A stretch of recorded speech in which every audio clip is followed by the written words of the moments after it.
Hello, my name is Denard Jones, and today we'll be going over the Internet Marketing Action Plan for Pricebuster Furniture. Before I begin, I apologize for the nasalness and the coughing that'll probably happen during this slide presentation. I actually have pneumonia right now, but we're going to get this done, so let's begin. Let's take a look at the target audience for Pricebuster Furniture. Usually they live in Baltimore, Maryland, and Washington, D.C. They're between the ages of 30 and 65 years old. They usually have an annual income between 49,000 to 72,000 a year. 60% of these customers are usually female, and the majority of them are of the African American descent. But like I said, like I always say, this is not the only customer that we have. This is just a blueprint of our general customer look. Um, Now, when it comes to customer roles, you have the competitive, which they like to have options, and the best way for us to address these guys are to give them numerous options so they can make the decision for themselves. They like to feel like they're in control. You have the spontaneous consumer, which is the exact opposite. They want to be pretty much guided in a direction. So things like um, clearance sale or buy now, limited supply, those things will attract them, and that's what we use to bring them in. Uh, Humanistic consumers, they usually rely on the opinions of other people or of the companies, what they're saying about your organization to base their decision on you. And then you got methodological consumers, which require evidence and backing about why they should choose your company as a resource. Um, so let's begin with our broad campaign. Our broad campaign is going to be a video. It's going to be a video advertisement that showcases our large selection of furniture and our low prices. This video advertisement will be placed on the Washington Post website.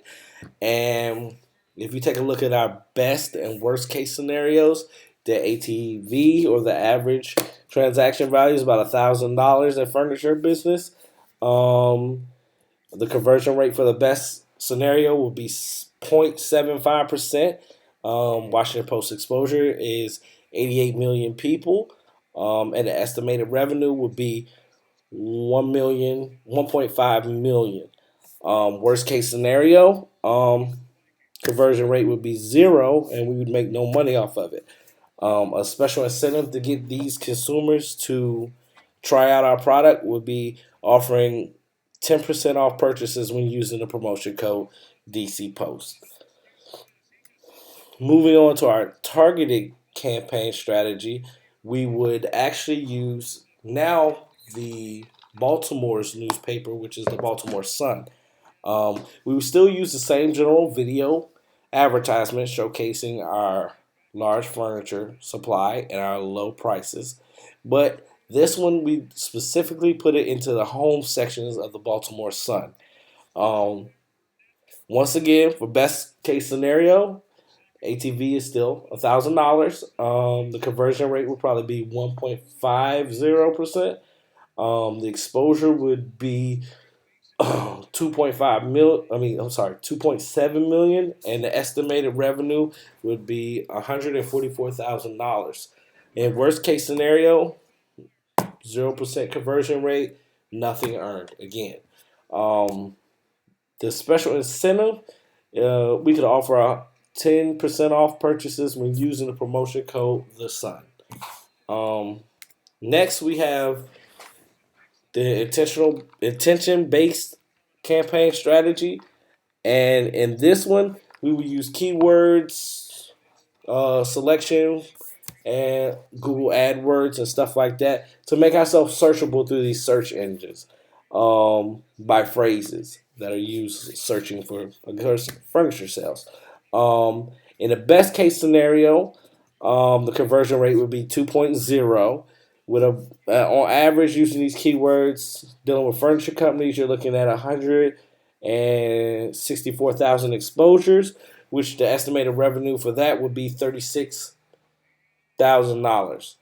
Worst case scenario, we get absolutely nothing, and once again earn absolutely nothing. With offers like these, we would take advantage because the consumer already interested in furniture, so we'd have these consumers get a 10% discount with their first purchase when they sign up for Price Busters email list on the site.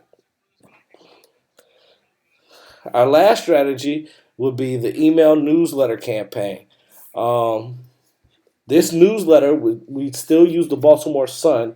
They have a newsletter called At Home, which offers insight to consumers about home designs, home modifications, and all these subscribers are actually voluntarily subscribed to this membership. So they're already interested, and it'd be an excellent way to immediately get their attention.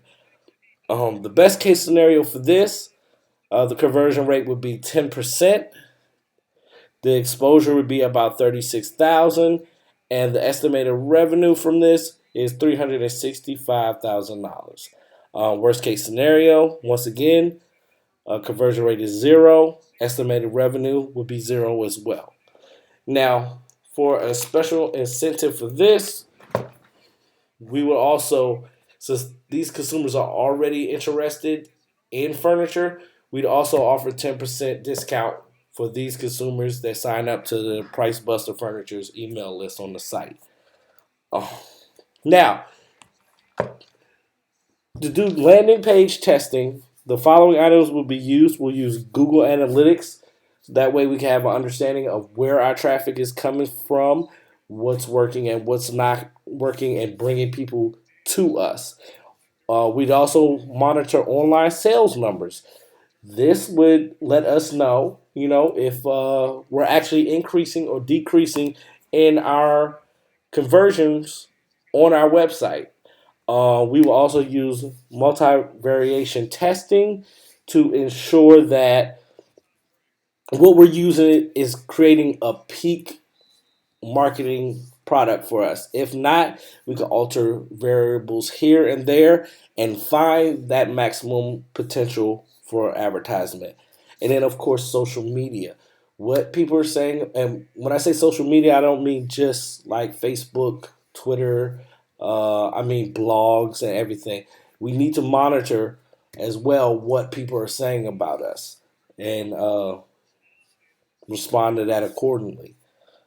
Um, so these are the references that I used, and thanks again. I appreciate you for listening.